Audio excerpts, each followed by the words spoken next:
Hello guys বন্ধুরা, তোমরা কেমন আছো? আশা করি তোমরা ভালো আছো আর আমি ভালো আছি। সবুজ প্রীতি চ্যানেলে তোমাদেরকে আরেকবার ওয়েলকাম আমার নতুন ভিডিও দেখার জন্য। হ্যাঁ, আজকে দুপুরবেলা কী কী রান্না করেছি অবশ্যই কিন্তু তোমাদেরকে বলবো। কিন্তু রান্না করেছি আজকে নতুন রেসিপি, মাছের রেজালা, কাতলা মাছের রেজালা, দই আছে, তার সাথে আছে তোমার মাছের যে তেল বেরিয়েছিল পেঁয়াজ লঙ্কা দিয়ে ভেজেছি, আর মাছের রেজালা নতুন রেসিপি করেছি। অবশ্যই তোমরা যদি দেখতে চাও অবশ্যই কিন্তু দেখতে পারো। আমাকে প্লিজ কমেন্টে জানাবে। তো চলো দেখে নাও।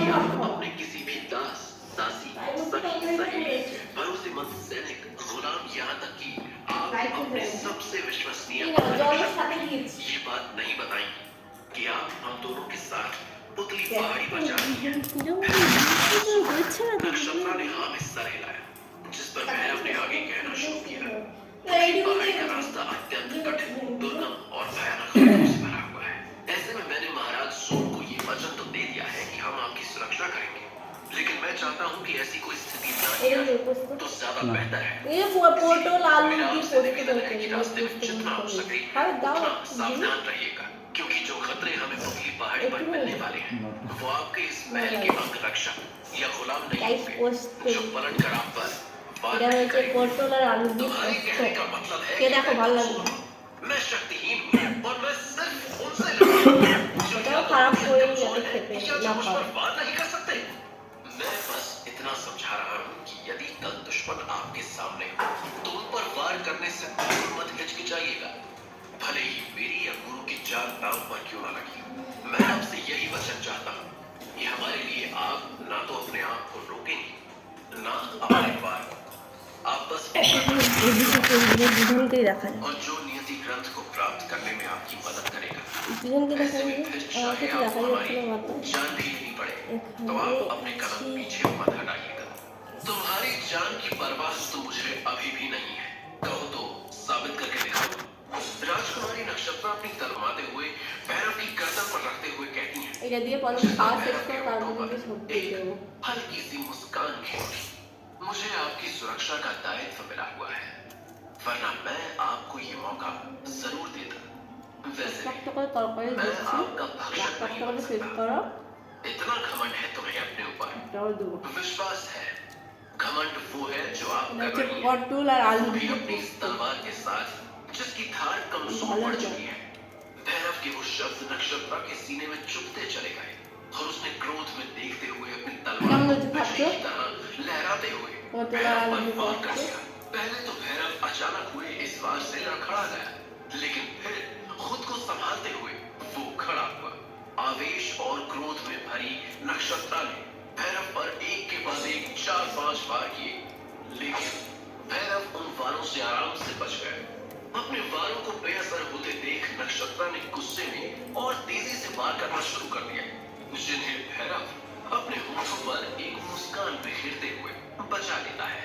अपनी फूलती पिचकती सांसों को संभालते हुए नक्षत्रा আস্তে আস্তে করে তরকারিগুলো जो দেখাচ্ছে होठों पर কি রান্না एक मंद করেছে। मुस्कान लिए हुए उसके यौवन को निहार रहा था, जिस पर नक्षत्रा और अधिक क्रोधित हो गई और किसी घायल शेरनी की तरह भैरव की ओर छलांग लगाती है।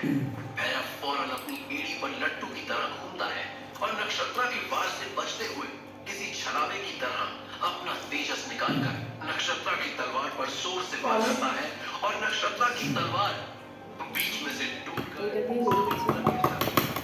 तलवार की ऐसी हालत देखकर नक्षत्रा की आंखें हैरत से फटी की फटी रह गईं और उसने अपमान का खून पीते हुए अपने बालों को संभाला और भैरव की तरफ देखा, जो थोड़ी ही दूर पर खड़ा हुआ तेजस को वापस अपनी कमर में रख रहा था। नक्षत्रा गुस्से में भैरव को देख रही थी, तभी भैरव ने कहा, चलो अच्छा हुआ आपकी तलवार यहीं टूट गई, कहीं पुतली पहाड़ी के रास्ते में किसी दुश्मन से এটা लड़ने করার জন্য এটা तो ইয়ে शायद করার জন্য चुनाव में पड़ सकती সেটা আমি তেল ছিট করে मैं দিই, सुबह কালো आपके ফুল लिए তুলে एक नई तलवार बना लाऊंगा। शुभ रात्रि राजकुमारी जी। তো আমার বরের ফেভারিট, हल्की सी मुस्कान আমার बिखेरते বরের নয় আমারও कमरे से ফেভারিट बाहर निकल गया और মাছের नक्षत्रा ने তেল। गुस्से में अपने অত ही তেল दांतों से বেরিয়েছে, अपने होठों को काट लिया। দারুণ হয়েছে। शरीर झुलसाती उस चिलचिलाती धूप में स्वस्ति और विलोम उन उबड़ खाबड़ रास्तों पर चलते हुए এই তেলটা নিবে पुतली पहाड़ी হাতে की একটু ओर তেল দেবো बढ़ रही है। लाल मणि के सम्मान में শুধু बंधा খালিটা पथराई हुई आंखों से एक टक रास्ते को निहारता हुआ आगे चल रहा है और उसके पीछे काला स्वस्ति बाबू। चल रही है जिसने अपने सर को चुनर से ढका हुआ है जो उसके एक पसीने से पक्का दीवाना, भीगकर पक्का भारी दीवाना। हो गई है। तभी स्वस्ति ने अपनी जल्दी चलो। छोटी आंखों को हल्के से खोलते हुए এবার सामने আমি देखा চলে গেলাম কি और করে उसकी आंखें खुशी से चमक उठी। उसे पुतली पहाड़ी पक्का दीवाना। सामने नजर आने लगी थी। पुतली पहाड़ी को देखते ही स्वस्ति के थके हुए शरीर में जैसे एक नई ताकत आ गई और उसने आदेश देते हुए कहा, विलोम, पुतली पहाड़ी सामने दिखाई दे रही है, रफ्तार से आगे बढ़ो। स्वस्ति के उन शब्दों ने विलोम पर जादू सा किया और उसने अपने घोड़े को एक जोर की तेल दौड़ दिएছে। लगाई, जिससे আমি কিন্তু घोड़ा তেল হালকা पुतली দিয়েছিলাম। पहाड़ी की ओर दौड़ने लगा। स्वस्ति ने भी अपना घोड़ा उसके पीछे दौड़ा दिया। उनके घोड़े একটু धूल কাজ का লাগাতে गुबार उड़ाते हुए तेज गति से एक तरफ दौड़ते जा रहे थे। तभी एकाएक वो धूल का गुबार धीरे धीरे बढ़ते हुए एक धूल आंधी में बदलता चला गया जो स्वस्ति और फिरौन को अपने आगोश में लेने लगा। पहले तो स्वस्ति ने उस आंधी को उस वीरान रास्तों पर आने वाला मामूली सा तूफान समझा था, लेकिन वो आंधी धीरे धीरे एक भयानक तूफान का रूप लेकर फिरौन और स्वस्ति के चारों ओर घूमने लगता है। उस चक्रवाती तूफान में फंसे फिरौन और स्वस्ति के घोड़ों के पांव रुक गए, उछलने बिनकने लगे, जिससे फिरौन और स्वस्ति का उनकी लगाम पर से नियंत्रण छूटने लगता है।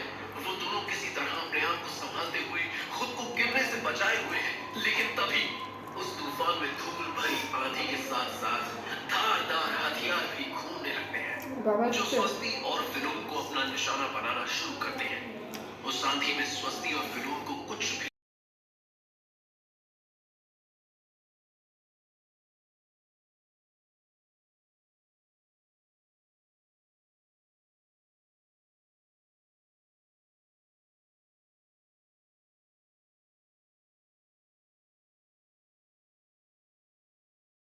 फंसे हुए फिरौन और स्वस्ति तीर तलवारों से घायल होकर দেখি तर्क से দাদা तड़प বাবা रहे কি हैं। আসছে एक तरफ जहां फिरौन अपनी तलवार से खुद को बचाने की थोड़ी बहुत कोशिश भी कर रहा है, ওকে রান্না বান্না কি রাখবো না ভাই हताश और लाचार খাওয়া नजर দাওয়া आ করবো रही है, দেখাবো जिसका शरीर अपने खून में नहाता जा रहा है।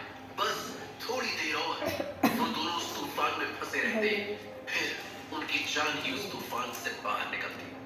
लेकिन शायद अभी उनकी किस्मत में मरना नहीं लिखा था, क्योंकि तभी उस चक्रवाती तूफान में उड़ते तीर और तलवारों में से एक तीर फिरौन के आप घोड़े जो की पीठ पर अपना बंधी इसमें छड़ी रख ला। को काट देता है और उसमें रखा काल नियति में लिखा थे। जमीन पर गिर जाता है और उसकी हल्की पीली रोशनी उस तूफान में बिखरने लगती है और वो भयानक चक्रवाती तूफान एकदम से शांत हो जाता है और उन पहाड़ियों में मरघट सा सन्नाटा पसर जाता বলেছে है। দিদি ভাই তুমি तूफान এমন के এমন शांत होते ভিডিও ही করো स्वस्ति और फिरौन के ঠিক আছে। बेचैन होते घोड़े भी अपने आप शांत हो जाते रिक्वेस्ट हैं। रही है खून से वीडियो का, लथपथ वीडियो? स्वस्ति ना। जमीन पर पड़े नियति ग्रंथ को खाली देखती है খেতে और বসছে বলবো लड़खड़ाती जुबान में फिरौन को आदेश बोलो। देती है, শুধু খালি নাকের সর্দি বের করে যাও বের করে দাও এমন একটা চ্যালেঞ্জ তোমাকে দিলাম नियति ग्रंथ ভিডিও বানাতে আরাম से चालू করে फिरौन দিই हाथ করে से दी खून बह रहा है। वो अपनी बड़ी बड़ी पथराई हुई आंखों से नीचे पड़े नियति ग्रंथ को देखता है और उसको उठाने के लिए जैसे ही घोड़े से उतरने वाला होता है, वैसे ही एक भीषण गर्जन करती आवाज हवा में गूंजती है। अपनी नियति बदलने के लिए नियति ग्रंथ लेकर आए हो, इसे सिद्ध करने का एक मौका तुम दोनों को रिजल्ट अवश्य मिलेगा। स्वस्ति हैरानी से उस आवाज के मालिक को ढूंढने के लिए इधर उधर देखती है। तभी एक बार फिर से धूल भरा चक्रवाती तूफान उन्हें घेरने लगता है পেটি দিব और নাকি इससे पहले स्वस्ति और फिरौन कुछ समझ पाते, वो तूफान बवंडर का रूप लेकर उनके आसपास घूमते हुए उन्हें अपने आगोश में लेने लगता দেখো है থালা হতো और कुछ পড়বে ही যাবে क्षणों में उस सुनसान रास्ते पर सिर्फ धूल के कंकड़ों का হয় गुबार रह जाता है। स्वस्ति মামার और জন্য फिरौन কি করে রাখতে उस तूफान में कहीं गायब हो जाते हैं। क्या नक्षत्र और भैरव की तकरार यूं ही মাছ चलती रहेगी? রেজাল্ট या इनका रिश्ता एक फिर नया आओ। मोड़ लेगा?